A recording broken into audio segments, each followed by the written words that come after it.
నీకు చివరికి నా రాష్ట్రం మీద నీ కన్ను పడిందన్నమాట.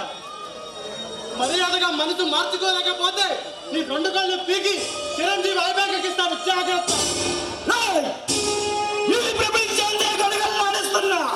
అలెగ్జాండర్ స్థావరానికి వచ్చి నన్ను పేరు పెట్టి పిలుస్తున్నా.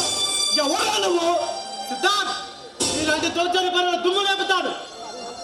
మరోసారి ఆ కైలాస గారిని నా స్టూడెంట్స్ మీదకి పంపితే నిన్ను వాడిని అడ్డంగా నరికి ఆ కాలేజీ గడికి వేలాడిస్తాడని చెప్పడానికి వచ్చాను రా. అసలు నువ్వు ఇక్కడికి ఎందుకు వచ్చావురా? నువ్వేమన్నా విప్లవకారుడివా, రాణికెలవా, లేదా నాలా రౌడీవా? ఇలా చదవలేకపోతున్నావు. నిన్ను తీర్చి చల్లడానికి వచ్చిన చల్లరేగే సింహాన్ని, నీలాంటి గుండాల గుండెల్ని తీర్చడానికి వచ్చిన సీమ సింహాన్ని రా. నీరా నన్ను ఎదిరించిన ఎందరో అంతమంది ఆ రక్తాన్ని విసిగిలో కలుపుకుని త్రాగిన వాడు. ఆఫ్టర్ నువ్వెదురా? నీలాంటి వాళ్ళని నా సర్వీస్ లో చాలా మందిని చూసా.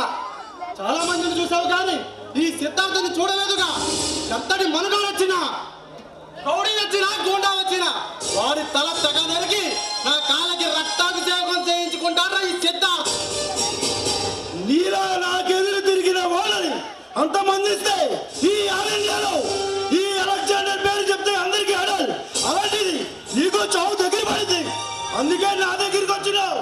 నిన్ను నిలువున నరకక ముందే ఇక్కడ నుండి వెళ్ళిపో, బ్రతికిపోతావు. నీ చేతిలో చచ్చిపోవడానికి నేను కోడి పిల్లని కాదు, మేక పిల్లని కాదురా. రత్న గర్భం లాంటి నా దేశాన్ని ఇలాంటి దేశద్రోహులు తీర్చడానికి ప్రయత్నం చేస్తున్నారు. ఇక నుంచి మీ అందరి ఆటలు కట్టిస్తా. భరత మాత ముద్దు బిడ్డల భారతం చెప్తే వినేవాడు ఎవడు లేరు ఇక్కడ. అడ్డాచారానికి అర్థంగా జరిగి ఈ సింహదానికి వేలాడి దీని మీద ఆపే మరి చేతులు కలిపావు, బ్రతికిపోతావు. నీతో చేతులు కలిపి నన్ను లీడం చేసిన నా స్టూడెంట్స్ ని మోసం చేయను. ఆల్రెడీ మీ అందరినీ సంహరించడానికి ఆ సింహ అనే ఆయుధం బయలుదేరి ఆ సింహం దెబ్బకి మీ అందరూ ఈ ప్రాణభయంతో పారిపోతారు. ఇదే నా హెచ్చరిక.